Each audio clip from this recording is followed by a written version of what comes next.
19वां अध्याय ययाति का गृह त्याग। श्री सुखदेव जी कहते हैं, परीक्षित, राजा ययाति इस प्रकार स्त्री के वश में होकर विषयों का उपभोग करते रहे। एक दिन जब अपने अधपतन पर दृष्टि गई, तब उन्हें बड़ा वैराग्य हुआ और उन्होंने अपनी प्रिय पत्नी देवयानी से इस गाथा का गान किया। भृगुनंदिनी, तुम यह गाथा सुनो। पृथ्वी में मेरे ही समान विषयी का यह सत्य इतिहास है।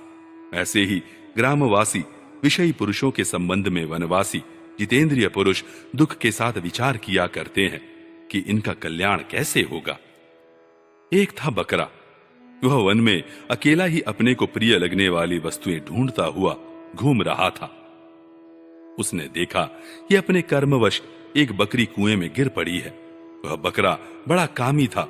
वह सोचने लगा कि इस बकरी को किस प्रकार कुएं से निकाला जाए। उसने अपने सींग से कुएं के पास की धरती खोद डाली और रास्ता तैयार कर लिया। जब वह सुंदरी बकरी कुएं से निकली तो उसने उस बकरे से ही प्रेम करना चाहा। वह दाढ़ी मूछ मंडित बकरा हृष्ट पुष्ट जवान, बकरियों को सुख देने वाला, विहार कुशल और बहुत प्यारा था। जब दूसरी बकरियों ने देखा कि कुएं में गिरी हुई बकरी ने उसे अपना प्रेम पात्र चुन लिया है, तब उन्होंने भी उसी को अपना पति बना लिया। वे तो पहले से ही पति की तलाश में थी। उस बकरे के सिर पर कामरूप पिशाच सवार था। वह अकेला ही बहुत सी बकरियों के साथ विहार करने लगा और अपनी सब सुध बुध खो बैठा। जब उसकी कुएं में से निकाली हुई प्रियतमा बकरी ने देखा कि मेरा पति तो अपनी दूसरी प्रियतमा बकरी से विहार कर रहा है, तो उसे बकरी की यह करतूत सहन न हुई। उसने देखा कि यह तो बड़ा कामी है, उसके प्रेम का कोई भरोसा नहीं है और यह मित्र के रूप में शत्रु का काम कर रहा है। अतः वह बकरी उस इंद्रिय लोलुप बकरे को छोड़कर बड़े दुख से अपने पालने वाले के पास चली गई। वह दीन कामी बकरा उसे मनाने के लिए मैं करता हुआ उसके पीछे पीछे चला, परंतु उसे मार्ग में मना न सका। उस बकरी का स्वामी एक ब्राह्मण था। उसने क्रोध में आकर बकरे के लटकते हुए अंडकोश को काट दिया, परंतु फिर उस बकरी का ही भला करने के लिए फिर से उसे जोड़ भी दिया। उसे इस प्रकार के बहुत से उपाय मालूम थे। प्रिय, इस प्रकार अंडकोश जुड़ जाने पर वह बकरा फिर कुएं से निकली हुई बकरी के साथ बहुत दिनों तक विषय भोग करता रहा, परंतु आज तक उसे संतोष न हुआ। सुंदरी, मेरी भी यही दशा है। तुम्हारे प्रेम पाश में बंधकर मैं भी अत्यंत दीन हो गया। तुम्हारी माया से मोहित होकर मैं अपने आप को भी भूल गया हूं। प्रिय, पृथ्वी में जितने भी धान्य, सुवर्ण, पशु और स्त्रियां हैं, वे सब के सब मिलकर भी उस पुरुष के मन को संतुष्ट नहीं कर सकते जो कामनाओं के प्रहार से जर्जर हो रहा है। विषयों के भोगने से भोग वासना कभी शांत नहीं हो सकती, बल्कि जैसे घी की आहुति डालने पर आग और भड़क उठती है, वैसे ही भोग वासनाएं भी भोगों से प्रबल हो जाती हैं। जब मनुष्य किसी भी प्राणी और किसी भी वस्तु के साथ राग द्वेष का भाव नहीं रखता, तब वह समदर्शी हो जाता है तथा उसके लिए सभी दिशाएं सुखमय बन जाती हैं। विषयों की तृष्णा ही दुखों का उद्गम स्थान है। मंद बुद्धि लोग बड़ी कठिनाई से उसका त्याग कर सकते हैं। शरीर बूढ़ा हो जाता है, पर तृष्णा नित्य नवीन ही होती जाती है। अतः जो अपना कल्याण चाहता है, उसे शीघ्र से शीघ्र इस तृष्णा का त्याग कर देना चाहिए। और तो क्या, अपनी मां, बहन और कन्या के साथ भी अकेले एक आसन पर सटकर नहीं बैठना चाहिए। इंद्रियां इतनी बलवान है कि वे बड़े बड़े विद्वानों को भी विचलित कर देती है।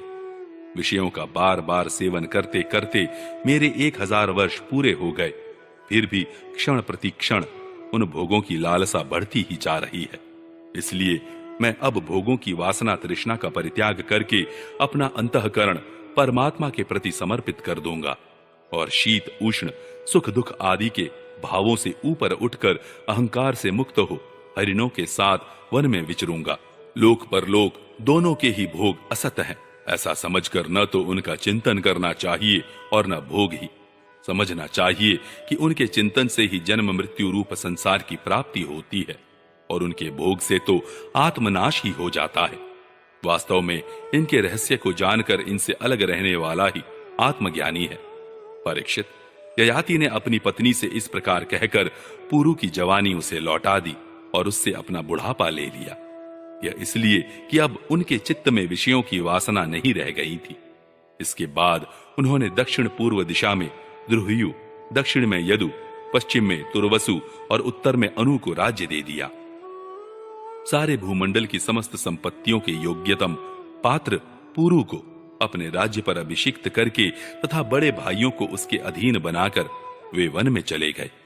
यद्यपि राजा ययाति ने बहुत वर्षों तक इंद्रियों से विषयों का सुख भोगा था, परंतु जैसे पांख निकल आने पर पक्षी अपना घोंसला छोड़ देता है, वैसे ही उन्होंने एक क्षण में ही सब कुछ छोड़ दिया। वन में जाकर राजा ययाति ने समस्त आसक्तियों से छुट्टी पा ली। आत्म साक्षात्कार के द्वारा उनका त्रिगुणमय लिंग शरीर नष्ट हो गया। उन्होंने माया मल से रहित पर ब्रह्म परमात्मा वासुदेव में मिलकर वह भागवती गति प्राप्त की जो बड़े बड़े भगवान के प्रेमी संतों को प्राप्त होती है। जब देवयानी ने वह गाथा सुनी तो उसने समझा कि यह मुझे निवृत्ति मार्ग के लिए प्रोत्साहित कर रहे हैं, क्योंकि स्त्री पुरुष में परस्पर प्रेम के कारण विरह होने पर विकलता होती है। यह सोचकर ही इन्होंने यह बात हंसी हंसी में कही है। स्वजन संबंधियों का जो ईश्वर के अधीन है एक स्थान पर इकट्ठा हो जाना वैसा ही है जैसा प्याऊ पर पथिकों का। यह सब भगवान की माया का खेल और स्वप्न के सरीखा ही है। ऐसा समझकर देवयानी ने सब पदार्थों की आसक्ति त्याग दी और अपने मन को भगवान श्री कृष्ण में तन्मय करके बंधन के हेतु लिंग शरीर का परित्याग कर दिया। वह भगवान को प्राप्त हो गई। उसने भगवान को नमस्कार करके कहा, समस्त जगत के रचयिता, सर्वांतर्यामी, सबके आश्रय स्वरूप सर्वशक्तिमान भगवान वासुदेव को नमस्कार है।